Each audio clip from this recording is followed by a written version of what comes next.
आज पीएमपीएलच्या संचालक मंडळाने नवीन 1000 बसेसच्या खरेदीसाठी मंजुरी दिली. एकूणच हा प्रस्ताव मान्य केला आहे.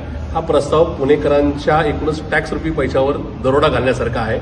आज सकाळी झालेल्या पुणे महानगरपालिकेच्या स्थायी समितीच्या बैठकीमध्ये महापालिकेचे स्थायी समितीचे अध्यक्ष दिनाजी भीमाले यांच्यासमोर मी स्थायी समितीच्या बैठकीतली भूमिका क्लिअर मांडलेली होती.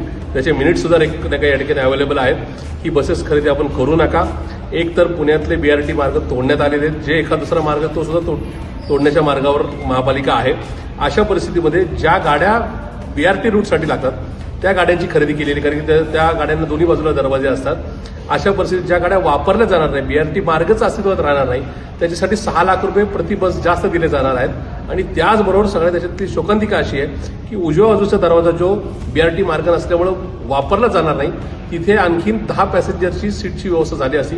दुर्दैवाने या बसेसमध्ये ते दरवाजे असल्यामुळे तिथं सीट्स नसतात. तर पुणेकरांची तारांबळ उडणार आहे. कुठेतरी अशोक लेलँड कंपनी किंवा इतर कोणीतरी आर्थिक कामकाज करणाऱ्या मंडळीकडून कदाचित जास्त मलिदा खायला मिळणार असेल, म्हणूनच अशा प्रकारची टॅक्स जी काय बस खरेदी केली जाते. आणि एकूणच ज्या गाड्या अशोक लेलँडकडून कदाचित ऑलरेडी तयार करून ठेवल्यात त्या त्यांच्याकडून कुठे खपल्या जात नसतील, विक्री होत नसेल, म्हणूनच पुणे महानगरपालिकेच्या किंवा पीएमपीएलच्या गाड्या त्या बसेस घातल्या जात आहेत.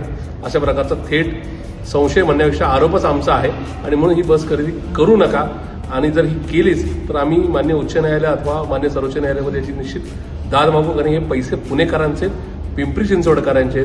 अशा प्रकारे पुणेकरांच्या भावनांशी खेळ करणाऱ्या भाजपचा मी तीव्र शब्दात निषेध व्यक्त करतो. कारण की हे संचालक मंडळ पूर्णपणे भाजपचं आहे.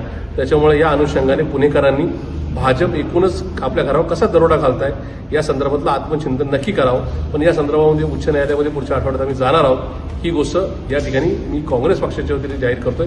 त्याच्यामुळे ही बस खरेदी थांबवावी अशी महापालिका आयुक्तांना माझी विनंती आहे.